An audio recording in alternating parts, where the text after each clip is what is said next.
Ma'asyiral muslimin yang dimuliakan Allah Subhanahu wa taala. Bicara tentang bulan Ramadan. Bulan Ramadan itu adalah syahrul jannah. Bulannya seseorang itu mudah meraih surga. Ada sebuah hadis Nabi SAW bersabda,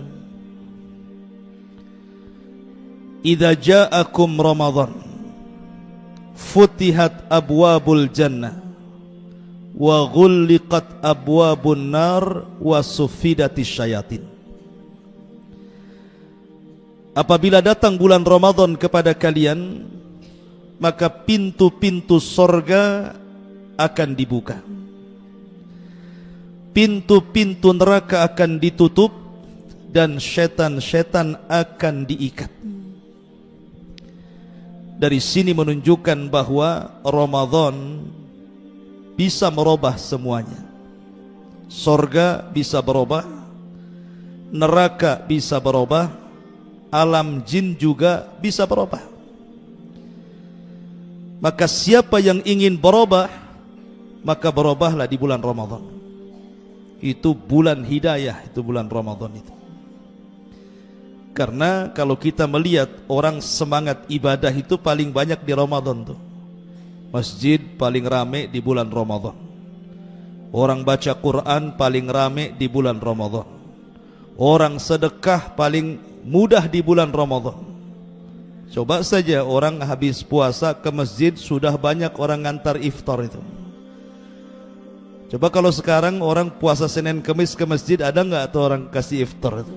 Nggak ada gitu ya. Artinya bahwa rangsangan sedekah itu paling mudah di bulan Ramadan. Bahkan orang-orang yang bertobat itu paling mudah di bulan Ramadan. Maka Ramadan itu adalah bulan perubahan. Yang ingin saya kisahkan atau yang ingin saya jelaskan sedikit, karena Ramadan adalah syahrul jannah, bulannya sorga. Tadi disentuh Nabi SAW mengatakan bahwa apabila datang bulan Ramadan, maka pintu-pintu sorga itu akan dibuka. Ibu bapak yang dimuliakan Allah Azza wa Jal, sorga itu memiliki 8 pintu. Beda dengan neraka. Kalau neraka itu jumlahnya 7 pintu. Kenapa pintu sorga lebih banyak dibandingkan pintu neraka?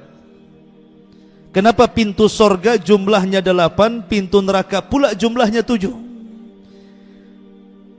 Menunjukkan bahwa kasih sayang Allah itu lebih luas dibandingkan kemurkaannya. Jadi kalau seseorang itu berbuat dosa, kemudian datang menghadap Allah bertobat kepada Allah, sebesar apapun dosa kita, pasti Allah akan ampuni. Kenapa? Karena kasih sayang Allah lebih luas dibandingkan murkanya. Makanya pintu sorga lebih banyak dibandingkan pintu neraka.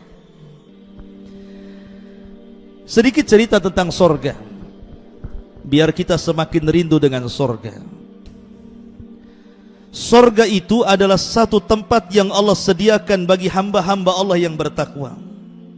Bahasa ulama, sorga itu darun a'addallahu lil muttaqin, sebuah tempat mulia yang Allah Subhanahu wa ta'ala peruntukkan untuk hamba-hamba Allah yang bertakwa. Dan puasa itu ujungnya adalah la'allakum tattaqun, agar kita bertakwa. Lah sorga itu memiliki tingkatan-tingkatan. Ada sebuah hadis. Hadis ini hadis qudsi. Ketika penduduk sorga masuk ke dalam sorga, maka yang pertama kali dipanggil adalah para penghafal Quran. Jadi yang pertama kali dipanggil di sorga itu adalah para penghafal Quran. Orang-orang yang gemar membaca Quran. Kemudian Allah Subhanahu wa ta'ala akan firmankan kepada orang-orang yang suka membaca Quran, menghafal Quran, Iqra wartaq, bacalah dan naiklah. warattil kama kunta turattil fid dunya, tartilkan bacaanmu sebagaimana kau membaca di dunia Al-Quran dengan tartil. Fa inna manzilataka inda akhiri ayatin taqra'uha, karena kedudukan engkau di sorga itu sesuai dengan banyak tidaknya ayat yang kau baca di dunia. Artinya semakin orang suka membaca Quran, semakin orang suka menghafal Quran, berarti semakin tinggi tingkatan dia di sorga. Subhanallah ya, Al-Quran itu rupanya bukan di dunia saja dibaca, di sorga juga Quran dibaca. Bahkan yang menentukan tingkatan itu adalah bacaan Al-Quran kita. Para ulama mengatakan bahwa jumlah ayat di dalam Al-Quran itu 6.600 kurang lebih. Dari sini istimbat para ulama bahwa tingkatan di sorga itu sebanyak jumlah ayat dalam Al-Quran. Berarti tingkatan di sorga itu ada 6.600 kurang lebih tingkatan. Lah satu tingkat ke tingkat berikutnya itu jaraknya sama dengan langit dan bumi itu. Berarti sorga itu tinggi. Karena dari satu tingkatan ke tingkatan yang kedua saja jaraknya antara langit dan bumi. Sementara tingkatan di sorga itu 6.600 tingkatan kurang lebih. Dan semakin tinggi tingkatan di sorga itu semakin indah. Karena sorga itu sifatnya naik, kalau neraka itu sifatnya turun. Semakin rendah semakin jahat gitu ya, semakin jelek. Kalau sorga semakin tinggi semakin indah. Lah di sorga itu Allah Subhanahu wa ta'ala sediakan berbagai macam nikmat yang tidak pernah dilihat mata, didengar telinga, terlintas pun tidak bisa. Kata Nabi SAW, a'dadtu li ibadis salihin ma la ainun ra'at wa la udhunun sami'at wa la khatara ala qalbi bashar. Kami peruntukkan bagi hamba-hamba Allah yang saleh itu sebuah kenikmatan yang tidak pernah dilihat mata, didengar telinga, terlintas pun tidak. Salah satu nikmatnya adalah Allah Subhanahu wa ta'ala peruntukkan penduduk sorga itu sungai-sungai dengan berbagai macam jenisnya. Kata Allah Subhanahu wa ta'ala, ada sungai air bersih, tidak pernah keruh. Di dunia ini kita lihat sungai-sungai itu rata-rata sudah keruh, tapi di sorga itu sungai tidak ada keruhnya. Kemudian ada sungai itu satu aliran semuanya madu. Subhanallah, tinggal nyiduk tinggal minum. Kemudian juga ada sungai itu alirannya susu semua. Bahkan Allah mengatakan lam yataghayyar ta'mu, tidak berubah rasanya. Anda bayangkan kalau seandainya kita buat air susu di gelas, jangan diminum, biarkan 1 minggu. Setelah 1 minggu kita minum, penyakit enggak tuh? Bisa mencret tuh. Berubah tuh susu yang ada di bumi. Tapi di sorga Allah mengatakan lam yataghayyar ta'mu, tidak berubah rasanya. Kemudian juga ada sorga alirannya khamar, semua minuman keras, tapi tidak memabukkan. Itulah bedanya khamar di dunia dengan di sorga. Khamar di dunia minimalnya sakit kepala kalau minum. Kadang-kadang ngoceh nggak jelas gitu ngomong ya, stres ya orang yang minum khamar itu. Tapi di sorga itu khamarnya kata Allah ladzat lisyaribin, sangat lezat bagi peminumnya. Dari sini saja kenikmatan sorga itu sudah luar biasa. Lah penduduk sorga itu diberikan 4 kenikmatan. Sorga itu apabila orang masuk ke dalam sorga, maka 4 kenikmatan inilah yang kita akan dapat. Pertama, nikmat ruh. Yang kedua, nikmat badan. Yang ketiga, nikmat tempat. Yang keempat, nikmat al-uns, artinya kawan, pasangan. Inilah yang kita cari di bumi kan. Kalau orang itu tenang hatinya, sehat badannya, rumahnya bagus, kemudian punya pasangan yang tampan, yang cantik, yang soleh, yang soleha, itu sudah kenikmatan tuh. Lah di sorga itu Allah berikan 4 kenikmatan ini. Pertama, nikmat ruh. Orang masuk sorga itu Allah subhanahu wa ta'ala jadikan ruhnya itu satu hati. Jadi satu penduduk sorga itu ruhnya jadi satu hati. Hati mereka itu semuanya ikhwanan. Allah katakan wa naza'na ma fi sudurihim min ghillin ikhwana. Kami cabut di dalam dada-dada penduduk sorga itu semua rasa dengki, semua rasa iri, rasa marah, dendam, tidak ada di sorga itu. Semua bersaudara. Kita mah di bumi ini bertetangga saja. Gara-gara urusan anak-anak bertengkar, orang tuanya ikut bertengkar. Anaknya sudah salaman, orang tuanya masih bertengkar. Itu baru bertetangga tuh. Kita ini mudah dendam ya, mudah iri. Ada tetangga bangun rumah. Rumahnya cantik pula begitu ya. Mulailah iri, dari mana dia dapat rumah? Dapat uang kok bisa bangun rumah pula? Tensi naik itu. Beberapa waktu tiba-tiba kemudian di tingkat pula rumahnya, makin naik tensinya. Dari mana dia? Jangan-jangan melihara tuyul pula dia katanya. Mulai dia iri kan? Ada hasad di situ. Ya. Itu baru bertetangga tuh. Baru satu rumah. Belum 2 rumah, 3 rumah kan ya. Tapi di sorga itu tidak ada. Hati itu jadi satu tuh. Semua bersaudara. Tidak ada iri, tidak ada dengki, tidak ada apapun. Itulah hebatnya penduduk sorga itu.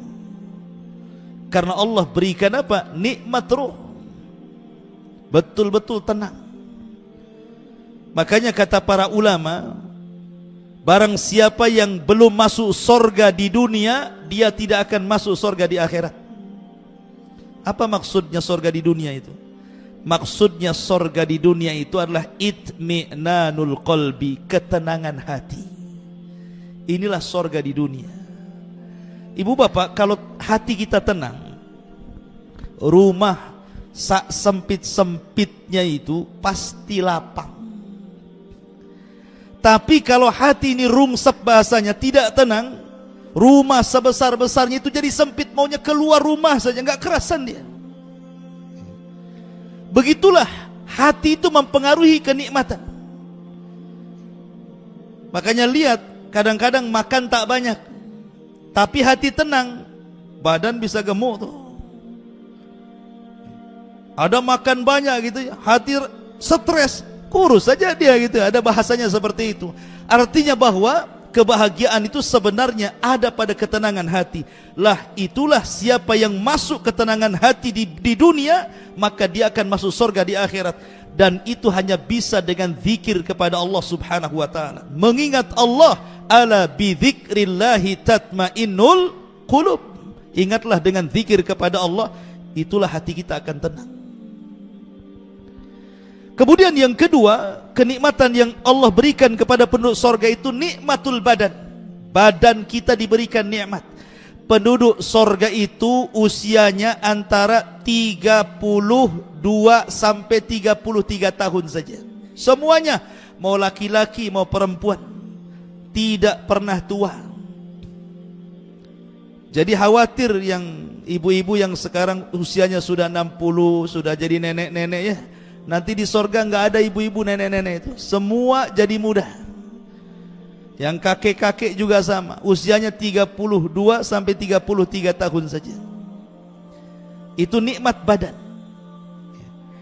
Kemudian kenikmatannya itu yazdad, kata para ulama, nikmat di sorga itu setiap hari bertambah. Jadi kalau kita makan nih, hari ini makan buah yang sama, besok itu rasanya beda lagi. Besoknya lagi rasanya beda lagi. Semakin hari semakin enak, begitu maksudnya. Begitu juga badan kita. Makanya di dalam hadis sahih itu, ketika Rasul menceritakan tentang sukul jannah, di sorga itu ada pasar. Sama juga di sini kan ada pasar, di sorga juga ada pasar. Tapi di sorga itu pasarnya bukan untuk jual beli. Kalau di sini kan untuk jual beli ya.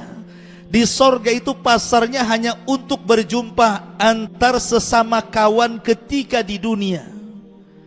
Jadi kalau ingin berjumpa dengan kawannya, itu jumpanya di pasar itu. Yang ngopi ngeteh lah di situ ya, sambil bincang-bincang membicarakan kehidupan di dunia dulu. Dulu kita pernah sama-sama di masjid ini mengaji dan begitu seterusnya. Nanti sebelum pulang kata Nabi, Ja'a riyahul jannah, datang angin sorga membawa debu. Kemudian debu-debu ini akan menerpa wajah-wajah orang yang di pasar itu. Tiba-tiba ketika wajahnya terkena debu itu, pulang, maka semakin ganteng, semakin cantik, semakin gagah, semakin sehat.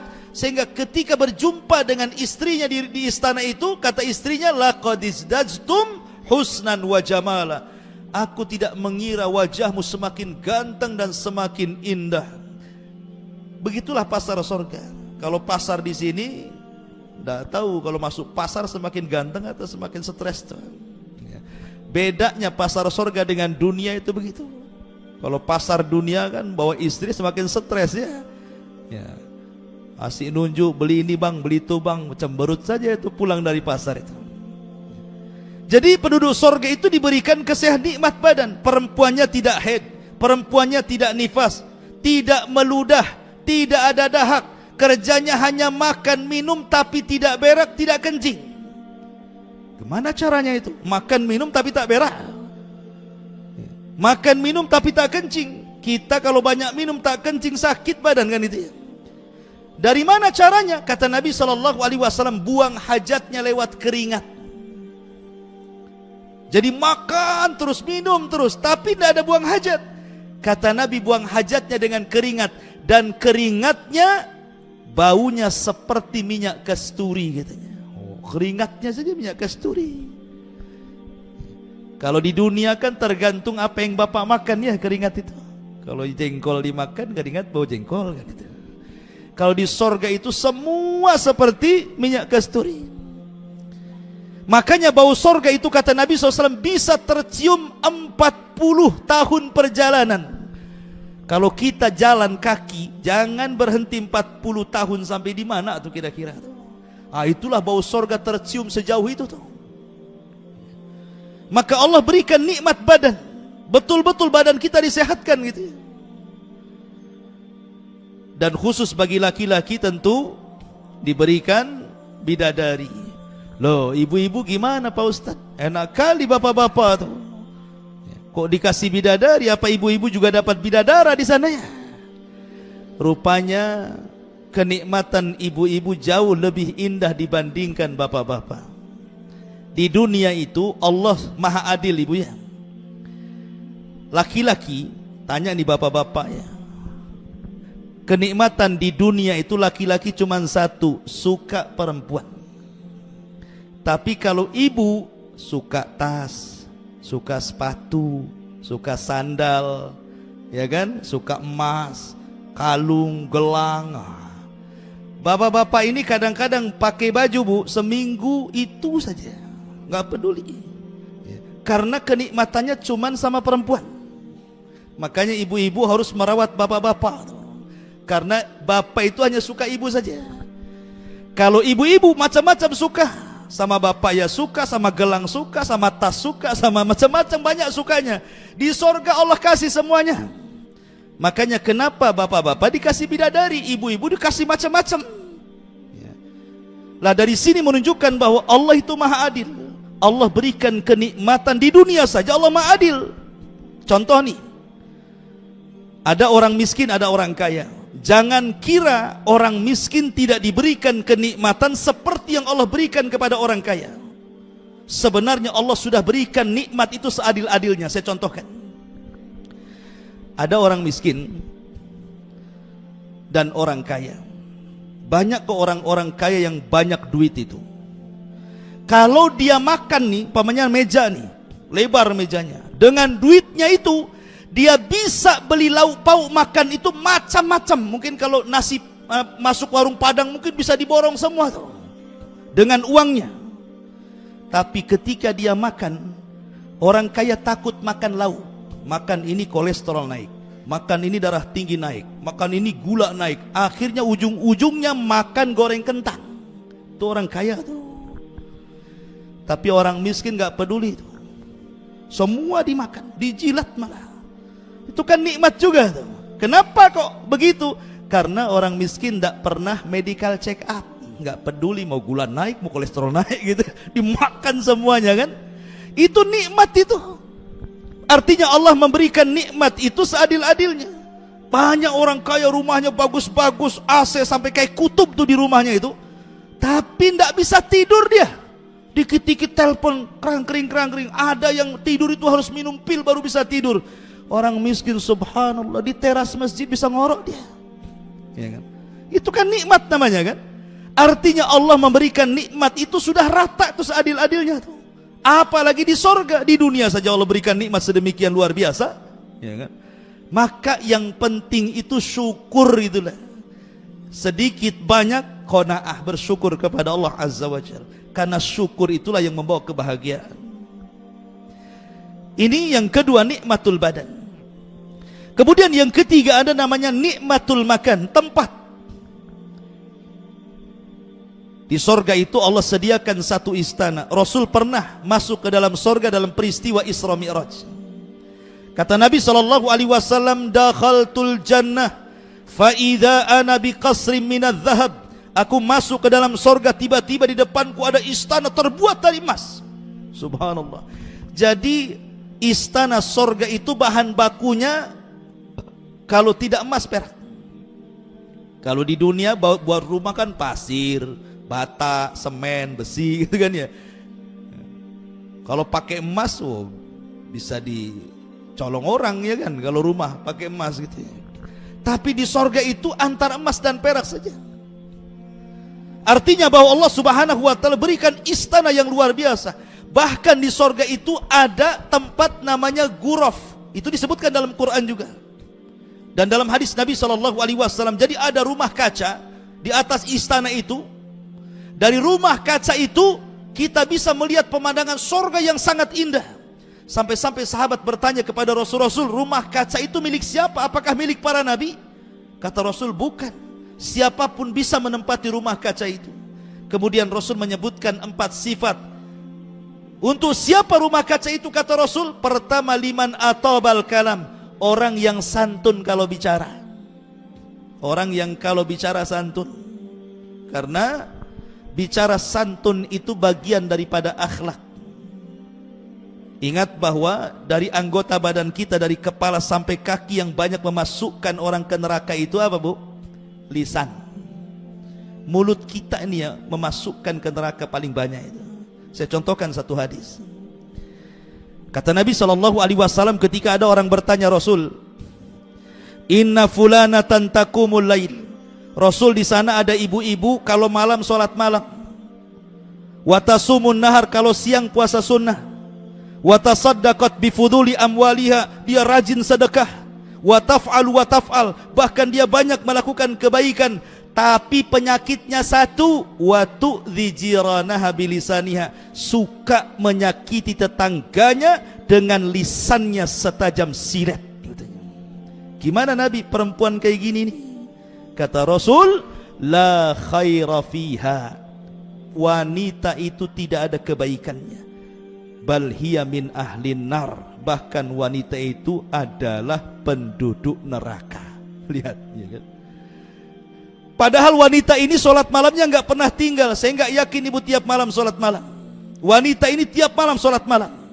Wanita ini puasa sunnah tidak pernah tinggal. Wanita ini suka bersedekah. Wanita ini suka berbuat baik. Satu kesalahannya, suka menyakiti tetangganya dengan lisannya. Tetangganya digibahnya, tetangganya difitnahnya, tetangganya dibulinya, tetangganya direndahkan, diremehkannya. Rupanya dia dimasukkan ke neraka bukan karena dia membunuh, bukan karena dia berzina, bukan karena dia zalim. Dia hanya menyakiti tetangganya dengan lisannya, masuk neraka. Makanya penting Bu ya, jaga lisan. Kenapa Rasul ketika mencontohkan dosa lisan dicontohkan ibu-ibu, coba, bukan bapak-bapak? Karena ada bapak-bapak yang kayak ibu-ibu juga cerewet gitu ya. Tapi umumnya bapak-bapak jarang lah Kalau emosi itu main pukul, kalau bapak-bapak jarang main lisan. Kalau ibu-ibu kan bobok-bobok, makanya ada istilah mulut ember gitu ya. Itu biasanya istilah ibu-ibu tuh. Ya. Makanya dosa lisan itu paling banyak dilakukan ibu-ibu. Jadi kata Nabi SAW, kita akan dapat satu kamar dari kaca di sorga itu. Pertama, liman atabal kalam, orang yang kalau ngomong santun, tidak suka nyakiti orang. Yang kedua, wa adama siam, orang yang suka puasa. Antar lagi kita Ramadan tuh. Kemudian yang ketiga, liman it'amat ta'am, orang yang suka bersedekah, memberi makan fakir miskin, anak yatim dan begitu seterusnya. Wasallu bil laili wan nasu niyam, dan yang keempat suka solat malam di saat manusia tidur. Kalau dia punya 4 sifat, bicaranya santun, suka puasa, suka sedekah, suka solat malam, maka dia dapat rumah kaca di sorga tuh. Di dunia kalau kita ingin dapat rumah di atas itu pasti cari villa. Itulah villa itu di atas. Harga villa itu tidak mahal, yang mahal itu view-nya. Pamannya nih ada kan, kita dengar ada rumah-rumah mewah di atas bukit ya, kayak di Bogor, di mana di Jawa Barat itu, nggak tahu di sini. Ya. Kenapa kok bisa mahal tuh, miliaran tuh rumahnya tuh? Pada rumahnya biasa-biasa saja. Rupanya bukan rumahnya yang mahal itu pemandangannya, view-nya itu bahasanya ya. Tapi di sorga itu tentu pemandangan luar biasa. Nggak ada pemandangan seindah sorga itu. Artinya bahwa kita diberikan nikmat tempat. Dan yang terakhir, nikmat al-uns. Uns itu artinya pasangan. Kita diberikan pasangan terbaik di sorga. Ma'asyiral muslimin yang dimuliakan Allah Azza wa Jalla, kembali kepada tema Ramadan. Setelah kita tahu nikmat sorga dengan berbagai macam nikmat, di sana juga nikmat makan. Di sorga itu apa yang kita hajatkan langsung ada. Makanya pohon di sorga itu beda dengan pohon di dunia. Kalau pohon di dunia akarnya di bawah, buahnya di atas. Kalau di sorga akarnya di atas, buahnya di bawah. Itulah bedanya. Makanya kalau kita mau ambil durian nih, ya susah payah kita manjat. Mau ngambil mangga, manjat, sembarang manjat kita ini ya. Tapi di sorga kan akarnya di atas, kemudian buahnya ke bawah, jadi tidak perlu manjat lagi. Dan Allah sifatkan la maqtu'atun wala mamnu'ah, tidak terputus musimnya. Kalau diambil buahnya tumbuh buah lagi, diambil buahnya tumbuh buah lagi. Kita mau durian nunggu musim dulu gitu ya. Di sana tidak ada musim. Kemudian wala mamnu'ah, tidak dilarang. Semua boleh. Kita lewat ke kebun orang ngambil mangga nggak boleh di dunia ini. Di sorga itu la mamnu'ah, tidak dilarang. Artinya musimnya tidak terputus. Kemudian juga buah-buahannya tidak ada yang dilarang. Dan semua penduduk sorga itu bisa terbang. Jadi sorga itu bukan kayak kita di dunia. Kenapa kita nggak bisa terbang coba di bumi itu? Karena ada gravitasi bumi. Makanya kita tidak bisa terbang. Tapi di sorga sudah tidak ada lagi hubungan kita dengan bumi, sehingga kita bisa terbang ke sana kemari gitu ya. Gak perlu cita-cita jadi Superman. Nanti jadi Superman di sorga insyaallah. Ma'asyiral muslimin yang dimuliakan Allah Azza wa Jalla, lah sorga yang indah ini rupanya di bulan Ramadan itu dibuka selebar-lebarnya.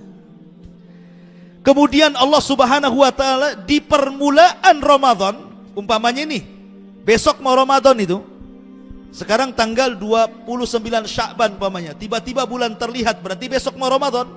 Lah itu pintu sorga itu dibuka. Kemudian di situ Allah letakkan para penyeru, dan penyeru ini mengatakan, ya bagil khairi akbil, hei orang-orang yang mencari kebaikan di bulan Ramadan, masuk kalian ke pintu sorga ini. Jadi selama Ramadan 30 hari itu kita dipanggil-panggil untuk masuk ke dalam sorga bagi yang mencari kebaikan.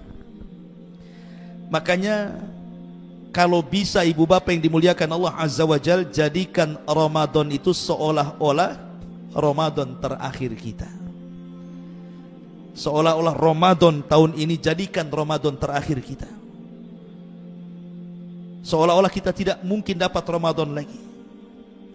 Karena Kalau kita lihat Ramadan tahun kemarin, mungkin ada saudara-saudara kita, ada kawan-kawan kita yang puasa sama-sama di tahun Ramadan kemarin, sama-sama sholat tarawih bersama kita.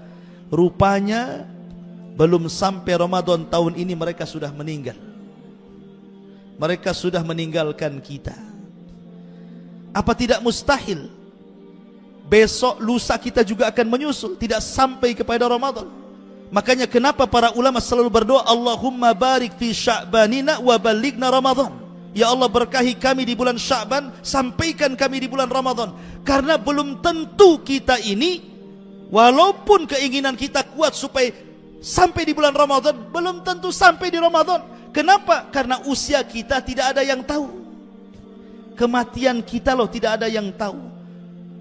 Kemarin si anu, hari ini si anu, boleh jadi besok kita. Wallahu a'lam. Kita ini antrian mati. Karena kematian itu rahasia Allah. Kenapa Allah rahasiakan kematian itu? Supaya kita persiapan. Dan sebaik-baik persiapan itu takwa, dan itu akan mudah diraih di bulan Ramadan. Sedikit saya nasihatkan soal kematiannya. Ini penting. Di dalam Al-Quranul Karim, Allah subhanahu wa ta'ala berfirman seperti ini. Kaifa takfuruna billahi wa kuntum amwatan fa ahyakum thumma yumitukum thumma yuhyikum thumma ilaihi turja'un.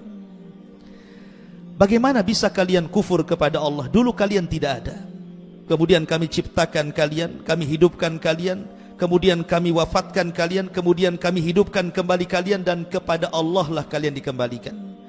Di dalam ayat ini Allah menyebutkan dua kata hidup. Maksudnya dua kata hidup. Hidup yang pertama adalah kehidupan dunia saat ini kita berada, dan yang kedua, kelak setelah kematian ada kehidupan lagi di sana. Yang ingin saya katakan, sepanjang-panjangnya kehidupan dunia pasti dia pendek, tetapi sependek-pendeknya kehidupan akhirat pasti dia panjang. Masih bingung? Sependek-pendeknya kehidupan akhirat pasti dia panjang. Sepanjang-panjangnya kehidupan dunia pasti dia pendek.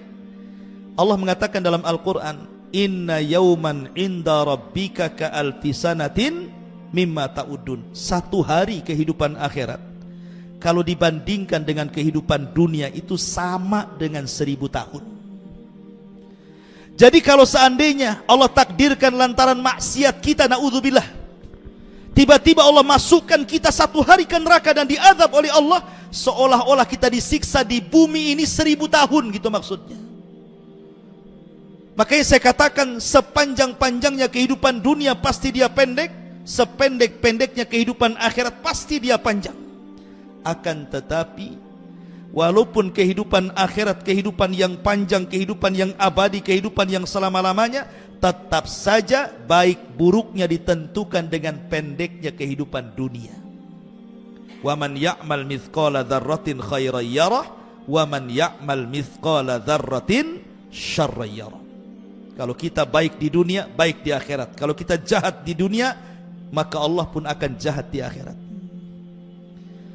Makanya kenapa setelah kita tahu bahwa yang menentukan kehidupan akhirat ini kehidupan dunia, maka jadikan akhir hidup di dunia ini sebaik mungkin.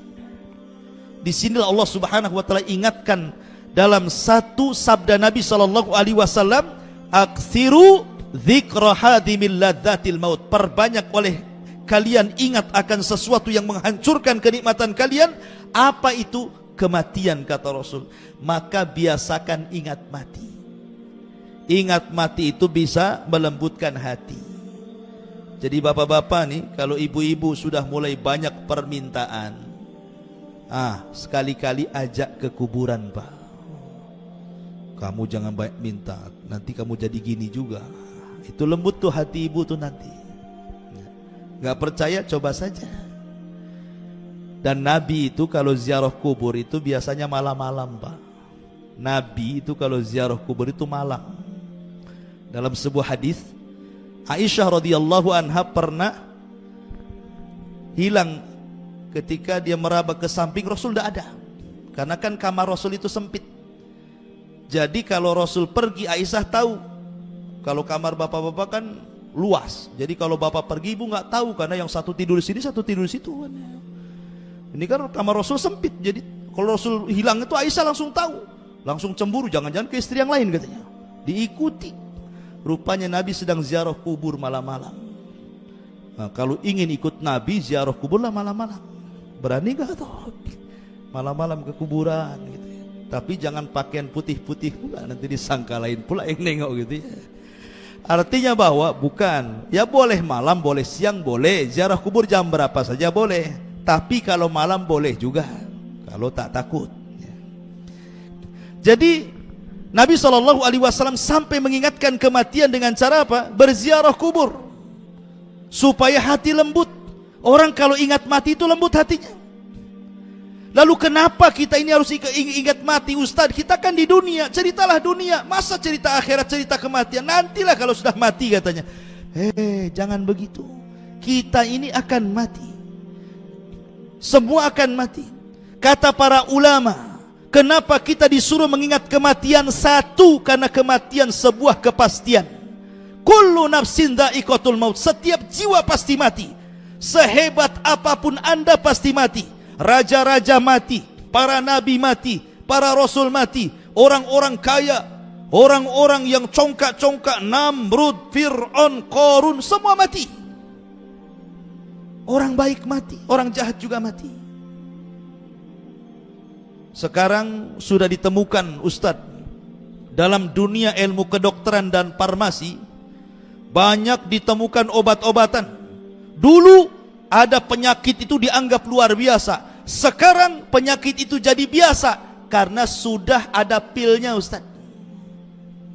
Dulu kalau asam urat itu susah diobati. Sekarang tinggal beli saja obat asam urat, pil masuk, besok sudah bisa jalan. Jangan salah. Ya, asam urat bisa diobati, tapi kematian nggak ada pilnya. Kalau orang sudah mati dikasih pil hidup lagi, nggak ada ceritanya. Ya. Dunia kedokteran manapun, dunia farmasi manapun tidak bisa menangkal kematian. Kenapa? Karena kematian itu sebuah kepastian. Dulu, di zaman Bani Israel, itu disebutkan kisahnya dalam Quran. Jadi di zaman dulu, di zaman Bani Israel, ada satu kampung itu kena wabah taun. Mungkin zaman sekarang corona lah ya. Kalau zaman dulu namanya taun namanya. Jadi ribuan orang mati. Jadi yang selamat itu dari wabah taun itu, mereka keluar dari tempat yang kena wabah itu, mereka lari ke lembah.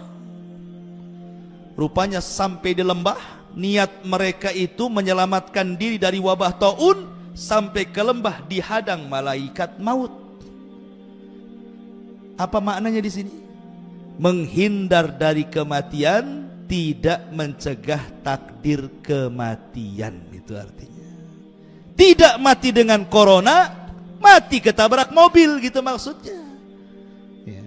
Jadi kematian itu kemana saja pasti. Apalagi di zaman sekarang, tingkat kematian tidak bisa diukur dengan usia.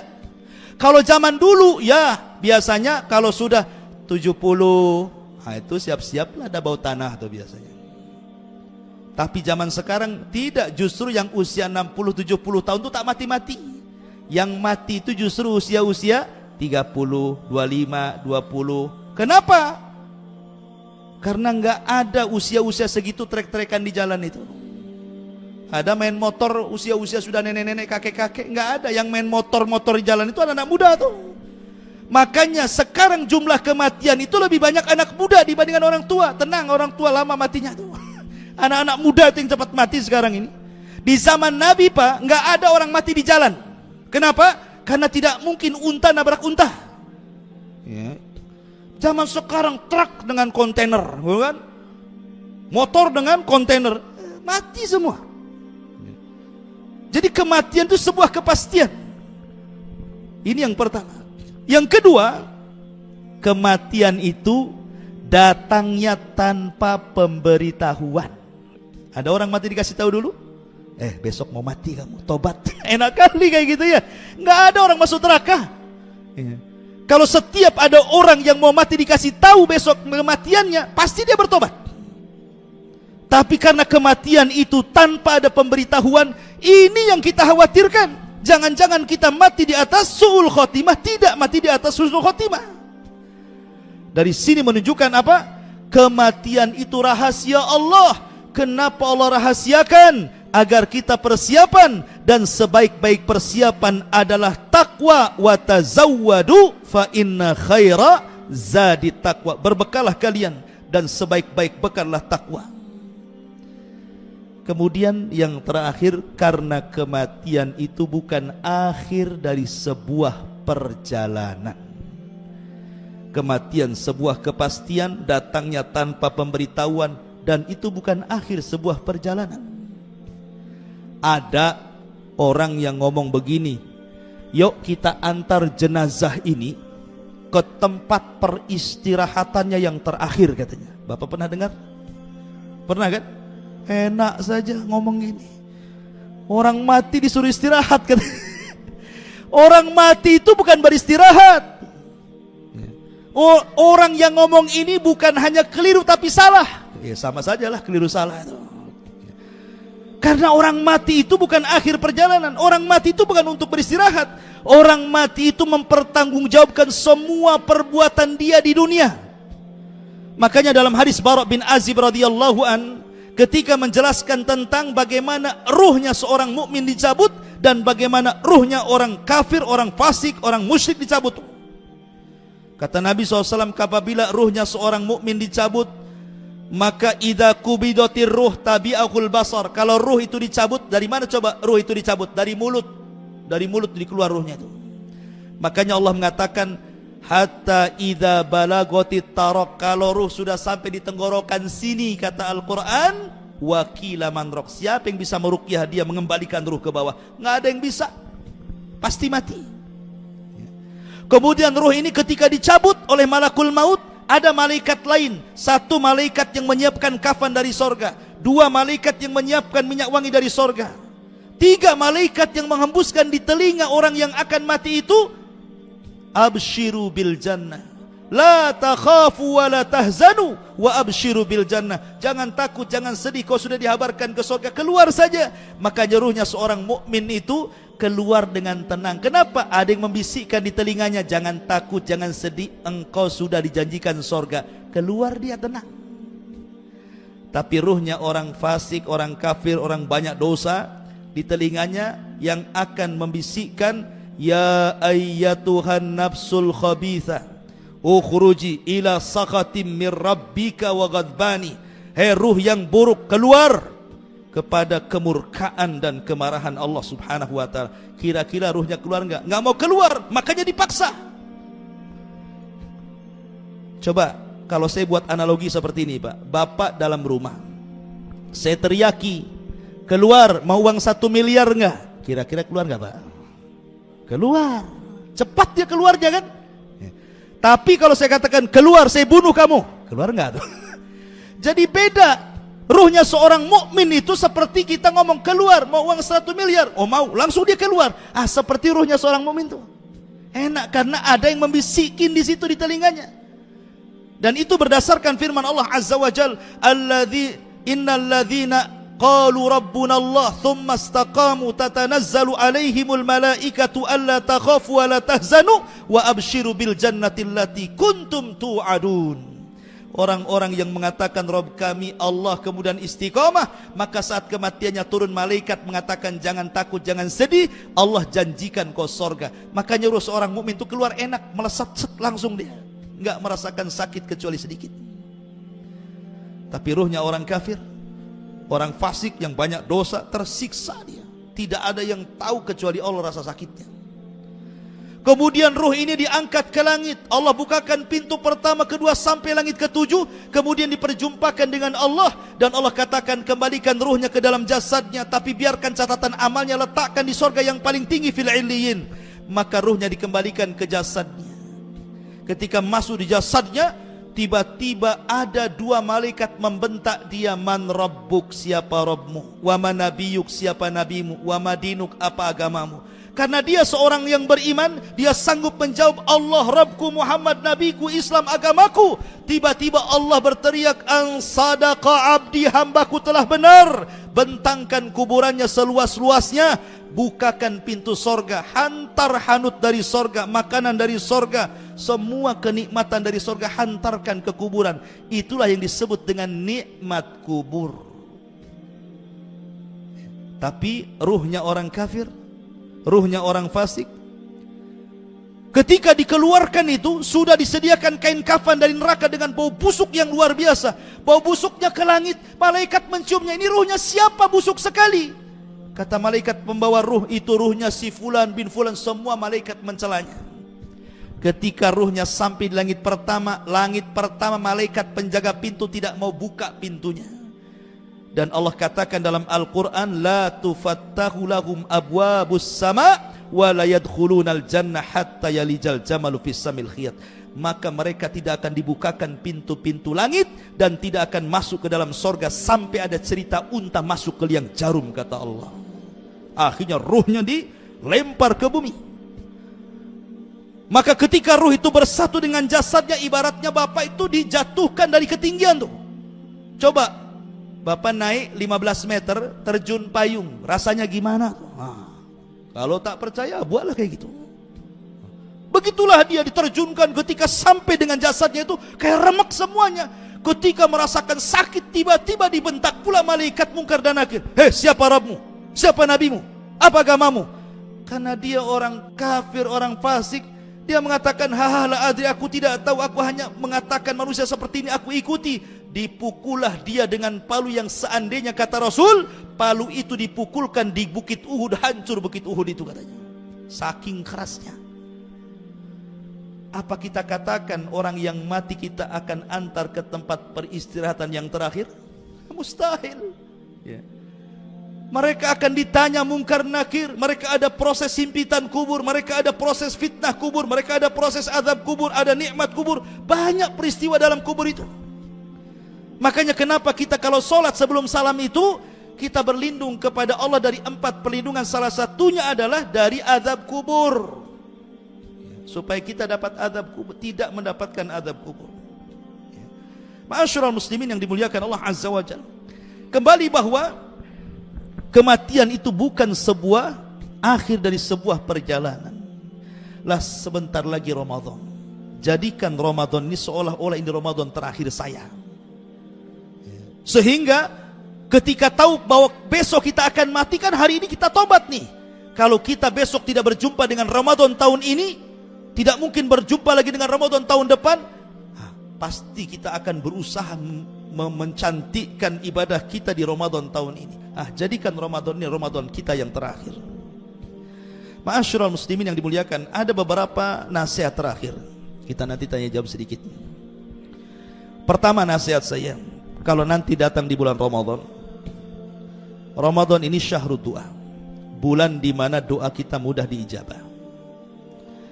Dan doa terbaik di bulan Ramadan itu minta kepada Allah agar kita dimerdekakan dari api neraka. Karena Rasul mengatakan, lillahi utaqa'u minan nar. Setiap malam di bulan Ramadan itu Allah merdekakan hamba-hambanya dari api neraka. Apa sih pentingnya dimerdekakan dari api neraka? Karena kesuksesan sesungguhnya bukan kekayaan, bukan jabatan, bukan pangkat. Kesuksesan yang sesungguhnya kalau kedua kaki kita masuk surga. Faman zuhziha 'anil nar wa udkhilal jannah faqad faz. Kalau kita dikeluarkan dari neraka, dimasukkan ke surga, itulah kesuksesan yang sesungguhnya. Maka minta kepada Allah agar kita dibebaskan dari api neraka. Sekali, seandainya lah satu malam dalam 30 hari bulan Ramadan itu, Allah takdirkan, Allah catat kita di malam itu termasuk hamba yang tidak akan masuk neraka, demi Allah, maka kita tidak akan masuk neraka selamanya. Sementara Ramadan itu 30 hari. Setiap malam kita bisa berdoa. Kapan waktunya Allah memerdekakan kita dari api neraka? Waktu ketika seseorang menjelang berbuka. Disitulah ada doa yang tidak akan ditolak. Maka saya nasihatkan sekali lagi kepada ibu bapak, 5 menit sebelum berbuka, pamannya sudah dihidangkan nih, iftar kurma macam-macam tuh. 5 menit sebelum azan, angkat kedua tangan ke langit, katakan kepada Allah, Allahumma a'tik riqabana minan nar. Ya Allah, merdekakan aku dari neraka. Ya Allah, bebaskan orang tuaku dari neraka. Ya Allah, bebaskan istriku, suamiku, anakku dari neraka. Itu doanya. Karena waktu itu, jam-jam menjelang berbuka itu waktu Allah membebaskan kita dari api neraka. Jangan disibukkan dengan yang lain. Karena ada orang yang sibuk menjelang maghrib itu, fokusnya itu mau makan, mau minum. Kan itu ya. Sehingga telinganya dipekak-pekakan kapan azan. Apalagi sibuk pegang remote, cari channel yang paling cepat azannya. Ini TV Batam belum azan, cari TV Jakarta. Bukan begitu. Ya, itu waktu mustajab doa. Ya, mustajab doa, angkat tangan ke langit, minta agar kita dibebaskan, istri kita, orang tua kita, suami kita, anak kita dari neraka. Itu kenikmatan luar biasa. Ini yang pertama. Yang kedua, saya minta nasihat bapak-bapak ya. Nasihat yang kedua untuk bapak-bapak. Berikan waktu kepada istri bapak-bapak di bulan Ramadan itu, supaya mereka bisa ibadah, Pak ya. Kurangi kesibukan istri itu. Jangan istri itu disibukkan seperti di luar Ramadan, kesibukannya sama pula di luar Ramadan. Dalam Ramadan, di rumah sama saja. Entengkan mereka. Ya. Permudah mereka. Pemanya aktivitasnya ya nyuci atau apa gitu ya. Pokoknya yang kira-kira malamnya kemudian ngantuk gitu ya. Kurangilah. Ya kalau bukan di Batam, saya di sana kan, mungkin di sana kan ada laundry gitu ya. Ya mungkin bahasanya kalau umpamanya, udahlah dek, nggak usah nyuci, dilondrikan saja, biar malam bisa taraweh sama-sama. Kata tukang laundrynya, saya pun dilarang abang saya buka laundry Ustaz, katanya. Ya, cari laundry non muslim saja lagi yang berpuasa gitu ya. Maksudnya begini, supaya sama-sama khusyuk. Ini yang suaminya Allahu Akbar khusyuk, yang perempuannya nguap-nguap nggak jelas. Kenapa? Kecapean. Jadi saling memberikan keringanan. Suami memberikan keringanan, jangan terlalu ngasih beban. Di luar Ramadan tidak apa-apalah, mereka bisa makan, bisa minum, ada tenaga. Pas masuk Ramadan, kasihlah keringanan beban mereka, supaya malamnya itu sama-sama bisa taraweh, sama-sama bisa khusyuk, akhirnya bisa masuk surga sama-sama, kan enak kayak gitu. Ini mah enggak, suaminya khusyuk gitu ya, istrinya pula nguap-nguap gak jelas. Ya karena tidak diberikan keringanan sama suami. Kemudian juga yang ketiga, nasihat yang ketiga, nasihat semuanya. Ramadan ini adalah bulan yang paling dekat antara kita dengan Allah. Makanya ayat tentang kedekatan hamba dengan Allah itu terkait dengan bulan Ramadan. Apa ayatnya? Allah Subhanahu wa taala berfirman, "Wa idza sa'alaka ibadi anni fa inni qarib." Apabila hamba-hambaku bertanya kepadamu ya Muhammad tentang aku, kata Allah, katakan aku dekat. Ujibu da'watad da'i, akulah yang mengijabah setiap doa yang berdoa kepadaku. Falyastajibu li wal yu'minu bila allahum yarshudun. Maka penuhilah panggilanku, berimanlah kepadaku agar kalian dapat petunjuk. Ayat ini, ayat sebelumnya bicara tentang Ramadan, syahrul Ramadan alladzi unzila fihil Qur'an. Ayat setelahnya bicara tentang Ramadan, uhillat lakum lailatas siyam, bahwa di malam bulan Ramadan dihalalkan suami istri berhubungan. Ayat ini tengah-tengah, dijepit di antara ayat yang bicara Ramadan. Seolah-olah ayat ini ingin mengatakan kepada kita bahwa kedekatan Allah dengan kita itu lebih dekat di bulan Ramadan dibandingkan di bulan yang lainnya. Maka karena Allah lebih dekat di bulan Ramadan, maka gunakan Ramadan ini sebagai syahrul ibadah. Ini mumpung Allah dekat dengan kita, ya, maka perbanyak ibadah. Minimalnya apa? Baca Quran. Minimalnya baca Quran itu 1 hari 1 juz. Berarti 30 hari selesai 1 juz itu hatam. Jangan pula juz 30 pula gitu. 30 juz. 1 hari 1 juz kan, berarti kalau 30 hari kan 30 selesailah kita Quran. Karena Al-Quran itu turun di bulan Ramadan. Jibril aja sampai turun di bulan Ramadan murojaah bersama Nabi. Masa kita tidak mau murojaah Al-Quran, baca Quran gitu ya? Ini bulan Al-Quran. Satu huruf Al-Quran Anda baca 10 kali lipat kebaikannya. Oleh karena itulah maka jangan pernah tinggalkan Al-Quran. Allah sekarang mudahkan Al-Quran itu. Dulu saya masih kecil-kecil di musola di masjid itu, Quran itu sedikit jumlahnya, itu pun sudah sobek-sobek, robek-robek, kadang-kadang lembarannya itu bercecer di mana-mana. Subhanallah, sekarang mushaf itu sudah dicetak, hampir masjid itu ada etalasenya, Qurannya bagus-bagus, tapi kok nggak ada yang rusak pula Quran tuh. Ya. Mungkin tidak pernah disentuh, masa dipajangnya di etalase gitu ya. Itulah bedanya orang dulu dengan orang sekarang. Apalagi sekarang ini handphone ini ada Qurannya pula. Coba kita bisa bawa Quran kemana-mana di handphone itu, kan di situ ada aplikasi Quran tuh.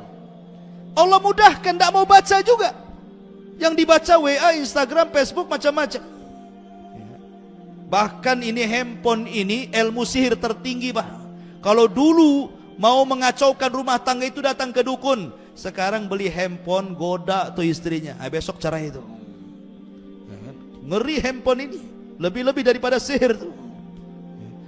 Makanya kenapa kemudian Ramadan ini bulan bertobat, kita mudah bertobat.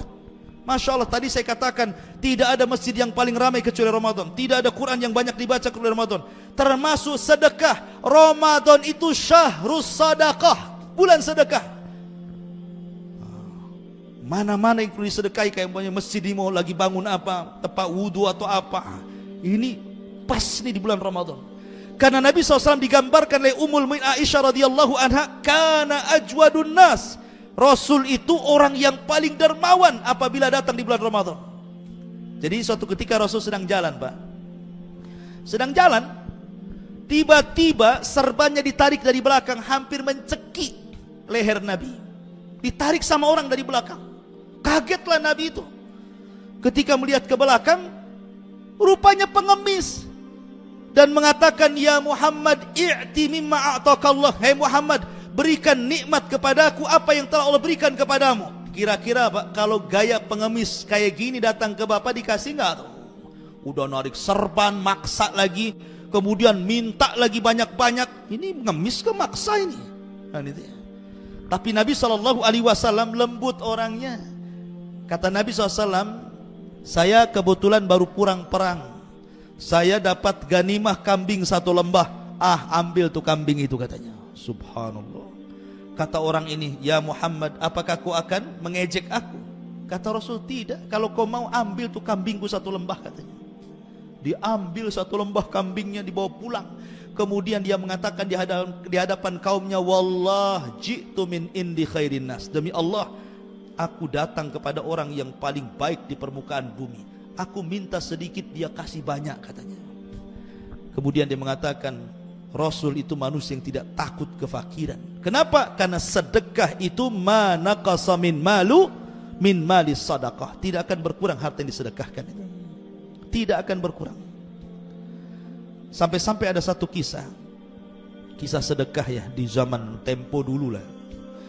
Jadi di zaman Bani Israel itu, ibu bapak yang dimuliakan Allah Azza wa Jalla, ada 3 orang diuji dengan penyakit. Itu disebutkan dalam kitab Riyadhus Shalihin. Yang satu penyakitnya kepalanya botak, penuh dengan borok, manusia melihatnya jijik, menjauh darinya. Kemudian yang satunya diuji dengan penyakit kulit, lepra, banyak borok-borok di kulitnya, manusia menjauh, jijik sama dia. Kemudian yang ketiga orang buta. Allah ingin uji nih 3 orang ini. Diutus malaikat.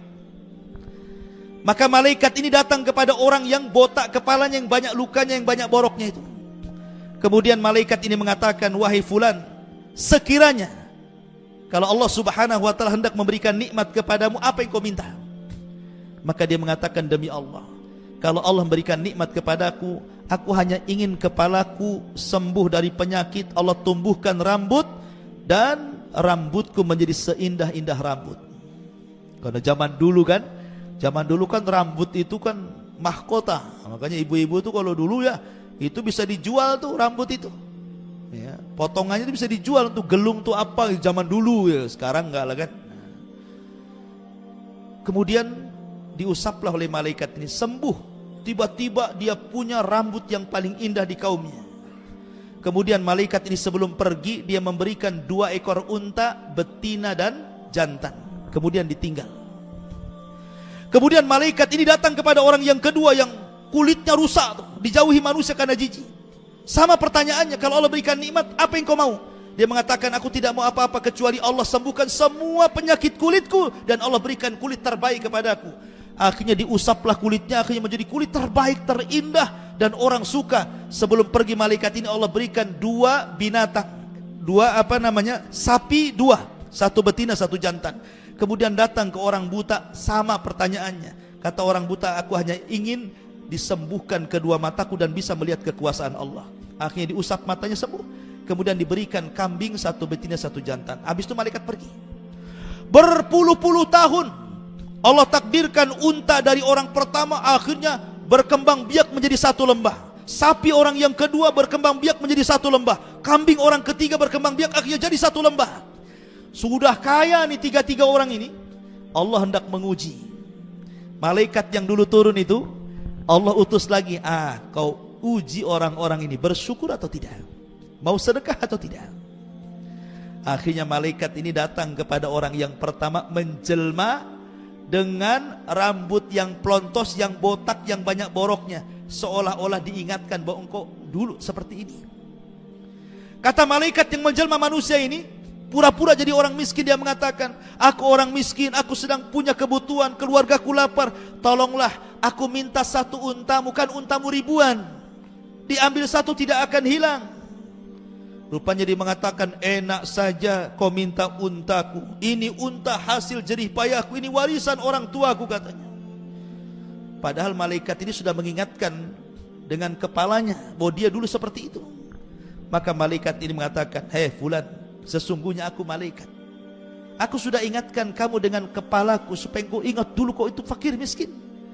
Tapi karena engkau tidak syukur nikmat, maka Allah akan cabut kembali nikmatmu. Akhirnya kepalanya botak lagi, penuh dengan borok, dan untanya semua mati.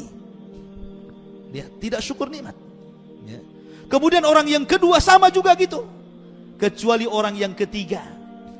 Ketika dimintai sedekah, dia mengatakan, engkau ingin kambing, aku berikan semua kambingku untukmu.